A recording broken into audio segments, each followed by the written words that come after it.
다시 오실 때까지라는 제목으로 말씀 함께 나누겠는데요. 예수님께서 예루살렘에 입성하기 직전 상황입니다. 지난주 말씀은 이제 공생의 초반기, 그러니까 이제 산상수훈의 말씀을 전해 주신 상황에서 갑자기 오늘 이제 입성 바로 직전으로 좀 건너뛰기는 했지만 굉장히 또 중요한 어떤 내용들을 담고 있습니다.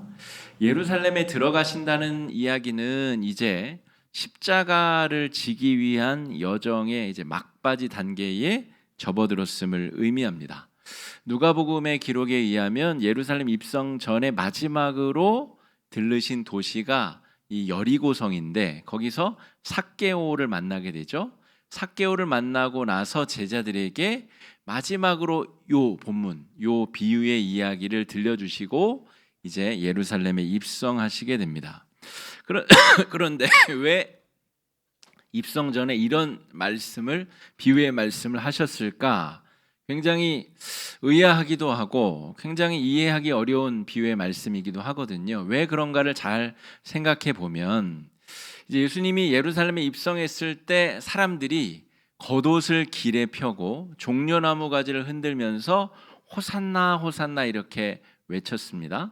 여기서 이 호산나라는 말은 아람어, 그 당시에 쓰던 이 히브리어와 유사한 아람 지방의 말이었는데 이 아람어의 호산나라는 말의 어원은 히브리어에 있습니다. 뭐 이런 복잡한 얘기는 빼고 이 말의 뜻은 무엇이냐면 예수와 여호수아, 그러니까 호시아나, 예수와 구원하소서 지금 당장이라는 뜻을 담고 있는 단어입니다. 시편에서 여러 차례 등장을 하는데 지금 당장 우리를 구원하소서라고 하는 갈망이 가득한 사람들이 예수님을 지금 예루살렘에서 환영했다는 얘기죠. 이 구원의 의미가 그러면 무엇이냐라고 하면 지금 압제하고 있는 압제자 로마군을 무력으로 물리쳐 주시고 천군 천사를 동원해 무력으로 압제자들을 물리쳐 주시고 예전 영광의 시대 다윗 왕의 시대처럼 우리를 자유와 안전과 평안과 오히려 다른 나라를 지배할 수 있는 나라로 우리를 세워주십시오. 이게 호시아나, 호산나라고 하는 단어의 의미라는 것이죠.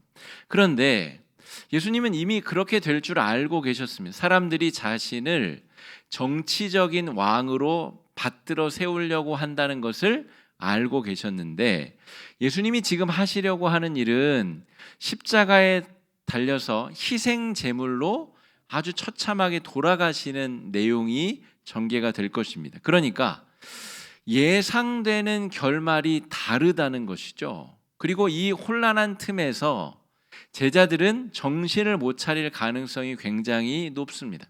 그래서 예수님이 이제 십자가를 지시기 전에 이 감람산에서 기도하실 때 제자들은 막 졸고 있지 않습니까? 예수님이 지금 겪고 있는 고난의 의미를 예수님이 가시려고 하는 길과 또 지금 이 사람들이 원하는 길 사이의 그 넓은 간격을 제자들이 이해하고 있지 못하다는 것이죠. 예루살렘에 이미 입성하게 되면 제자들의 정신이 더 없어질 것이기 때문에 입성 전에 야, 정신 똑바로 차리고 잘 들어라. 내가 지금 하는 비유를 잘 듣고 앞으로 벌어질 일에 너희들이 잘 대처하기를 바란다. 이런 의미를 담고 있습니다. 자, 그래서 예상을 빗나가게 될 결말을 맞이하게 될 것인데 너희는 내 비유를 잘 듣고 너희가 소망하고 바라는 그 길이 아니라 내가 가고자 하는 길의 의미를 깨닫고 그 길을 잘 따라와야 길을 잃지 않을 수 있다는 이야기를 하고 있는 것입니다. 너희의 길이 아니라 나의 길을 잘 따라와야 된다. 예수님이 그렇게 설명하시는 본문이 오늘 비유의 말씀입니다.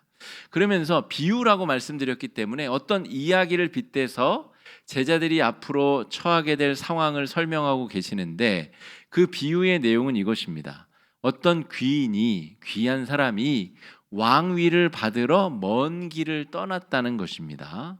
그리고 가면서 그 길이 멀기 때문에 몇 달이 될지 몇 년이 될지 알 수 없으므로 자신의 가솔들, 종들에게 어떤 특별한 임무를 맡기고 이 귀인이 왕권을 받으러 떠났다는 것이죠. 근데 지금 현대 사회에 이 말이 잘 이해가 안 됩니다. 이게 무슨 말이야? 자기가 왕이라며 왜 왕권을 받으러 또 어디를 받으러 가나?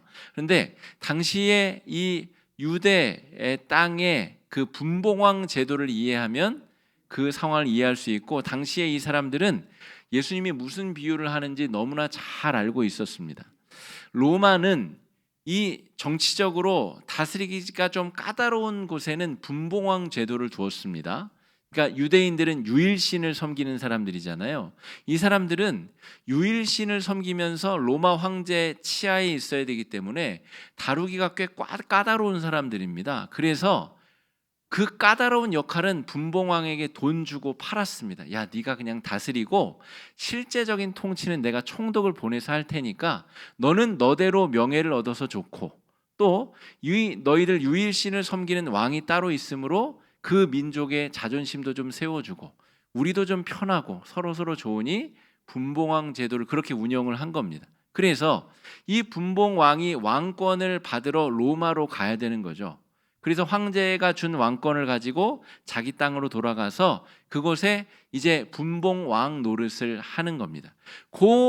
그 상황을 인식한 사람들은 예수님의 이 이야기를 무슨 말인지 제대로 잘 이해할 수 있었던 것이죠. 그러니까 지금 왕권을 받기 위해서 로마로 먼 길을 떠난 이 귀인이 자신의 종들에게 무슨 일을 앞으로 해야 되는지를 잘 명령하고 갔다. 이게 이 비유의 전체 플롯, 전체 이야기의 전부입니다. 자, 이것은 그럼 갑자기 왜 예루살렘 입성 전에 이 이야기를 갑자기 왜 꺼내셨느냐라고 하면, 예수님이 이제 예상과 다른 결말, 그러니까 십자가에 달려서 아주 허무하게 돌아가실 예정이거든요. 그런 다음에 제자들이 비탄과 허무함에 빠지게 되잖아요. 그래서 베드로, 안드레, 야고보, 요한, 도마를 비롯한 수많은 제자들이 요한복음 기록에 의하면 갈릴리로 다시 어부지를 하러 갑니다. 그러니까 소망이 다 씻겨내져 버린 상황에서 뭘 해야 될지 모른 채 자신이 예전에 하던 일로 그냥 돌아가 버린 것이죠. 예수님이 죽고 부활하신 다음에 승천하시게 되는 것, 이게 바로 왕권을 받으러 간 이 귀인의 상태라는 겁니다. 예수님이 재림주로 오실 때까지가 바로 이 왕권을 받으러 간 상황. 2주 전에 수요 기도회 때 요한계시록 말씀 19장 말씀을 묵상했는데, 그 요한계시록 그 말씀이 굉장히 중요한 우리의 종말의 때에 벌어질 상황에 대한 묘사를 하고 있습니다. 그러니까 예수님이 초림과 재림 사이가 요한계시록에서 말하는 천년 왕국의 시대라는 것이죠.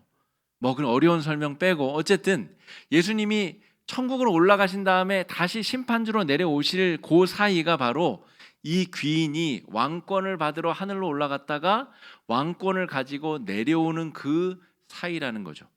그 사이 동안 종들이 해야 될 일이 있는 것처럼 교회와 성도들도 해야 될 일이 분명하게 오늘 적시가 되어 있고 명시가 되어 있는 것입니다. 제자들 모두가 벌어질 그들의 삶에 벌어질 아주 황당한 상황에 무엇을 어떻게 해야 되는지 잘 모르겠는 상황에 이 비유의 말씀이 떠오르게 하셔서, 예수님이 다시 올 때까지 이런 걸 하고 있으라 그랬지, 그것을 깨닫게 하기 위한 본문이 입성 전에 예루살렘 성에 들어가기 전에 비유로 말씀하신 열 문화의 이야기다 할 수가 있겠습니다. 마태복음에도 비슷한 이야기가 등장하는데 거기에는 달란트 비유로 등장합니다. 5달란트, 2달란트, 1달란트. 근데 그거는 굉장히 단위가 큰 화폐의 단위예요. 한 달란트는 이 600문화, 그러니까 오늘 한 문화씩 나눠주는 것은 600배가 한 달란트니까 그것의 5배, 2배, 1배면 엄청난 큰 단위잖아요. 그것은 우리가 받게 될 은혜의 크기를 상징하는 비유라면, 오늘 열 문화의 비유는 우리가 예수님이 다시 올 때까지 무슨 일을 하며 어떻게 하며 지내야 되는가를 이야기하는 중요한 내용을 담고 있다 할 수 있겠습니다. 그래서 10명의 종들에게 한 문화씩 10문화를 나눠줬다는 거예요. 자, 그런데 보통의 명령과는 다른 명령을 합니다. 이 한 문화씩을 나눠주면서 한 문화를 가지고 장사를 하라는 거예요. 이윤을 남기라는 겁니다. 여러분, 보통 집 주인이 집을 떠날 때 장사를 하라는 명령은 잘 안 남기잖아요. 보통은 어떤 명령을 내리죠? 야, 집안에 도둑 들지 않게 잘 지켜야 된다. 내가 없더라도 부지런히 마당 쓸고 마루도 닦고 부지런히 이 집을 잘 관리해야 된다. 그런 명령을 내리잖아요. 수동적인 관리의 지침을 내리는 것이 당연한데, 오늘 이 귀인은 왕권을 받으러 올라가면서 굉장히 특이한 명령을 내립니다. 내가 너희에게 자본금을 줄 거야. 이 한 문화는 이 노동자 품삯 100일치의 품삯입니다. 그러니까 10만 원으로 치면 1000만 원 정도 되는 거죠. 그러니까 1000만 원씩 자본금을 나눠주고, 야, 너희들 내가 올 때까지 장사를 잘해서 이윤을 남겨라. 이상한 명령을 내리고 지금 왕권을 받으러 떠났다는 것이죠. 적극적인 참여를 독려하는 장사를 시켰다는 것입니다.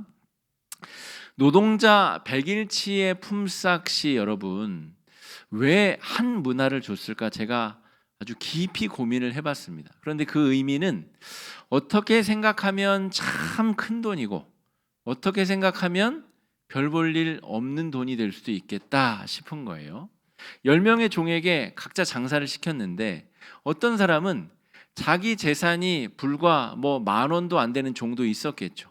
그런 사람에게 1000배의 가치가 있는 1000만 원을 줬다는 것은 엄청나게 큰 은혜로 느껴지는 사람도 있었을 것이고, 아니 이거 가지고 뭐 하라 그래. 그 당시의 종들은 한때 잘 나가던 일반인들이 많았어요. 농사가 잘 안 돼서 자신의 몸을 종으로 주인에게 판 사람들도 있었다는 거죠. 그러니까 왕년에 잘 나가던 사람들 입장에서는 야, 이 1000만 원 가지고 뭘 하라는 거야, 이렇게 생각하는 사람도 있었을 거라는 거죠. 그렇게 판단이 애매한 지점에 한 문화라는 돈의 은화의 가치가 있다는 것입니다. 그래서 예수님이 10명의 종에게 똑같이 한 문화씩을 나눠줬다는 비유를 하고 계신 거죠. 애매한 자본금을 받은 종들이 각자 다른 행동들을 했다는 것입니다. 자, 그런데 왜 이 귀인이 종들에게 이 장사를 시켰는지 14절에 그 이유가 등장하고 있는데 14절 말씀 한번 읽어보겠습니다. 시작. 그런데 그 백성이 우리는 이 사람이 우리의 왕됨을 원하지 아니하나이다 하였더라. 이 상황이 무슨 말인지 아시겠어요? 귀인이 로마로 왕권을 받으러 로마 황제에게 추인을 받으러 갔는데 그 통치를 반대하는 주민들이 시위대를 로마까지 보냈다는 거예요. 아, 이 사람 왕으로 되는 거, 분봉왕 되는 거 결사 반대, 이렇게 피켓 시위를 하는 팀을 로마로 보냈다는 거예요. 이 정도 되면 얼마나 적극적으로 반대했는지 여러분 아시겠죠? 아니, 속으로 그냥 내가 지지하지 않는 사람이니까 투표하러 안 가, 이 정도가 아니라 돈을 모아서 시위대를 결성하고 피켓에 매직으로 써가지고 지워져서 로마까지 보냈다는 거예요.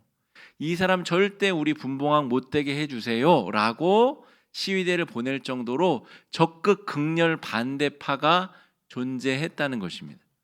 그들 때문에 이 귀인은 남아있는 종들에게 너희가 날 위해서 할 일이 있는데 바로 지금 내가 주는 그 자본금을 가지고 성실하고 열심히 진실하게 이윤을 남기는 활동을 하여라.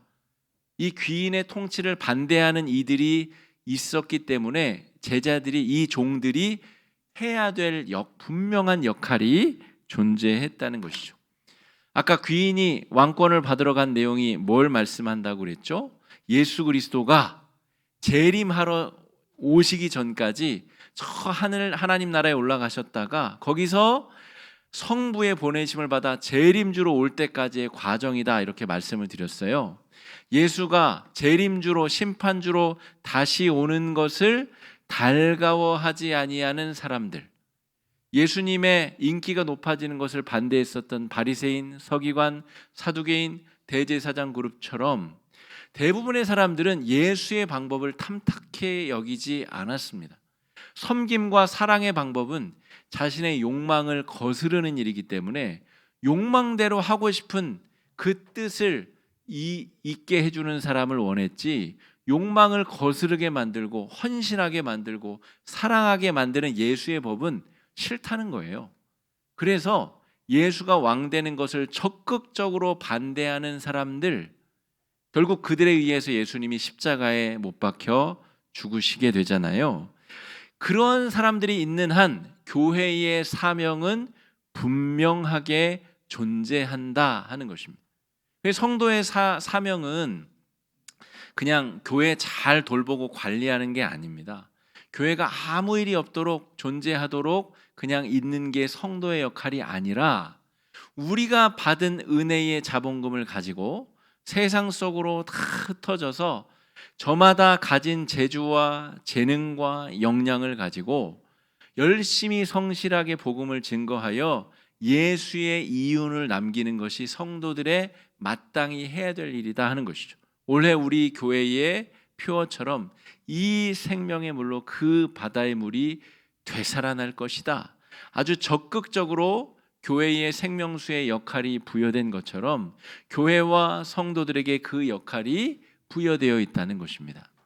제가 오늘 우리 말씀을 준비하면서 내일 출발하게 될 우리 비전 트립 팀을 향한 메시지와 우리 성도들에게 그 메시지를 같이 나누기 원하는 마음으로 오늘 본문을 준비했는데, 여러분, 한 번도 본 적이 없는 저 베트남 몇천 킬로 떨어져 있는 그 나라에 가서 우리가 그 사람들을 만나서 함께 그 사람들과 호흡하다가 돌아오게 될 여행을 떠날 텐데, 뭐하러 그런 어려운 길을 떠날까요?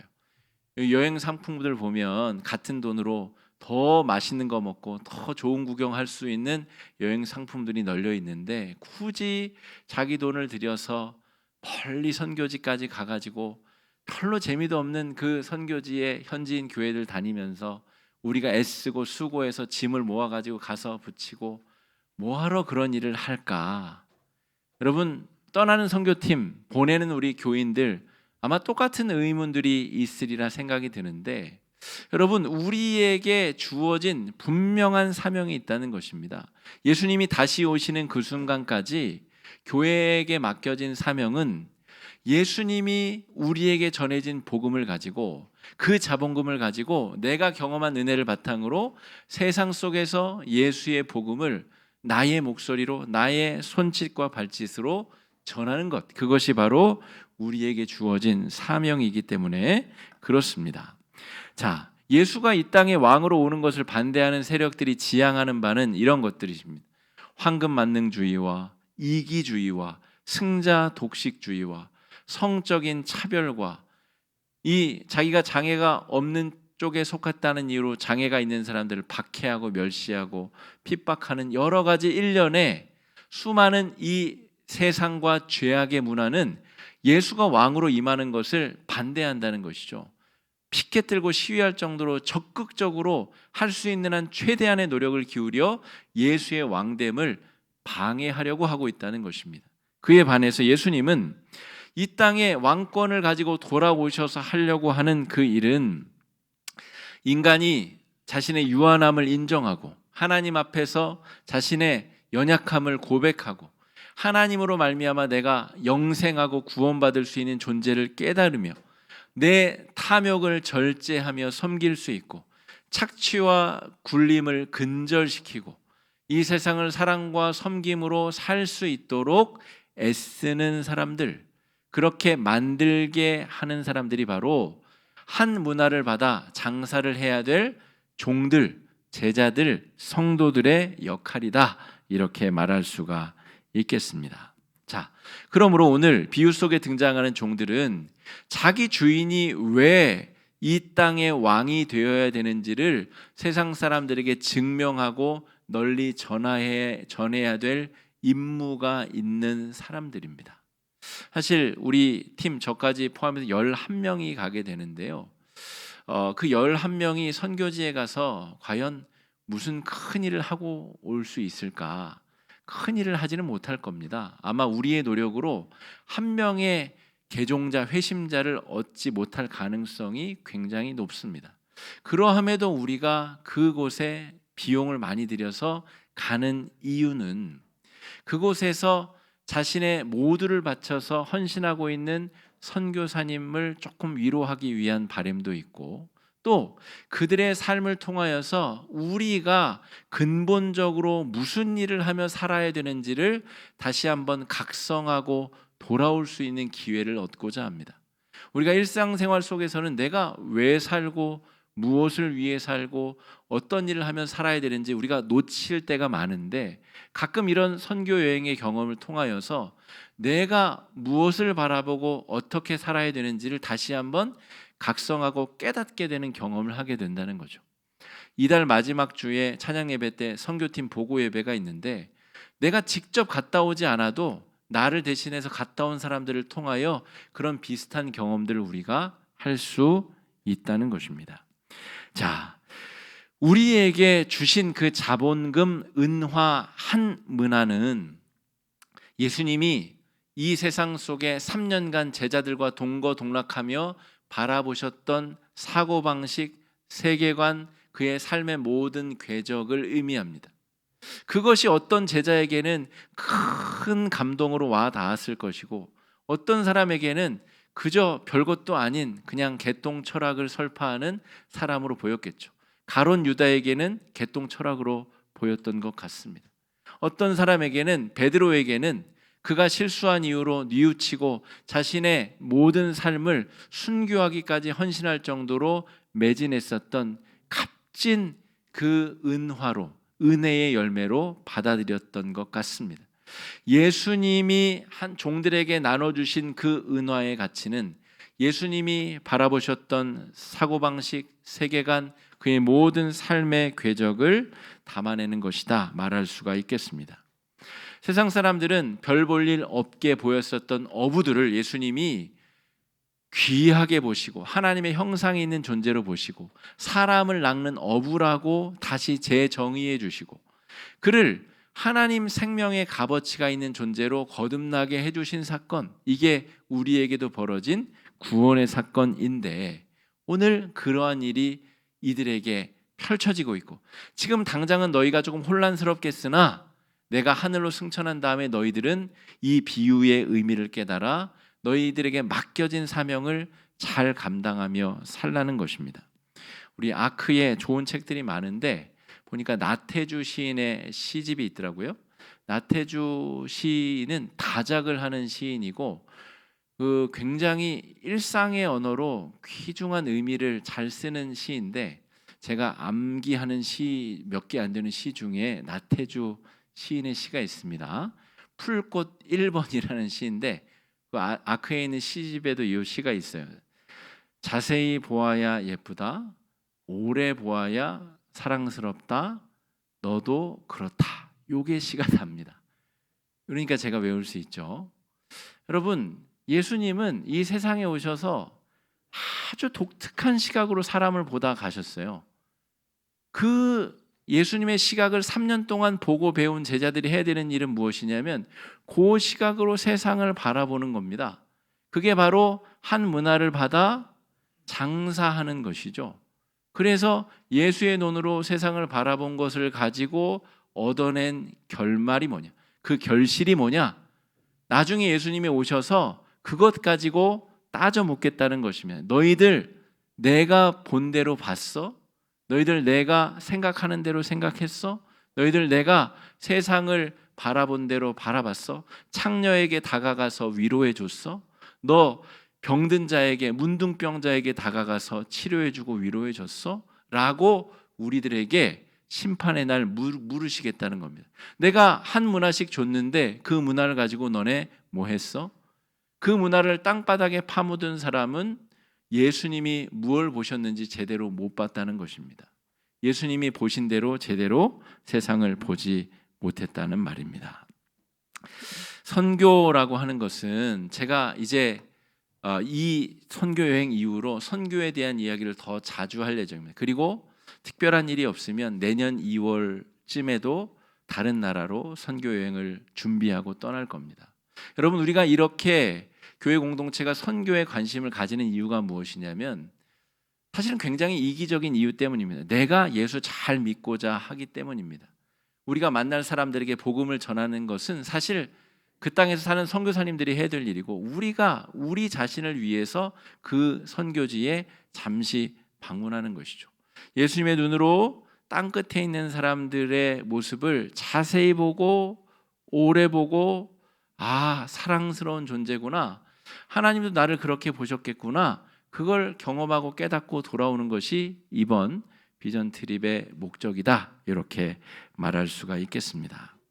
다가오는 한 주간 우리 성도님들, 내가 받은 은혜가 한 문화라고 오늘 성경에 써 있는데, 그 한 문화, 이거 가지고 뭐 하라는 거야 하고 땅바닥에 모종삽으로 파묻어 두실 건지, 아니면 그 한 문화의 가치가 무한한 은혜의 가치로 느껴져서 그것 가지고 내가 무엇을 할 수 있을 것인가를 고민하고 갈등하고 애쓰고 또 기도하며 나아가는 그런 은혜의 한 주가 되시기를 주의 이름으로 축복합니다. 이 시간에 말씀 의지해서 함께 기도하겠습니다. 기도하실 때, 주님, 우리에게 분명히 주어진 사명이 있는데 이 사명을 위해서 우리가 헌신하고 믿음으로 나아갈 수 있는 한 주가 될 수 있게 해달라고, 더 믿음으로 성숙하고 나아가는 주의 자녀들 될 수 있게 시간 함께 기도하며 나아가겠습니다. 기도하겠습니다.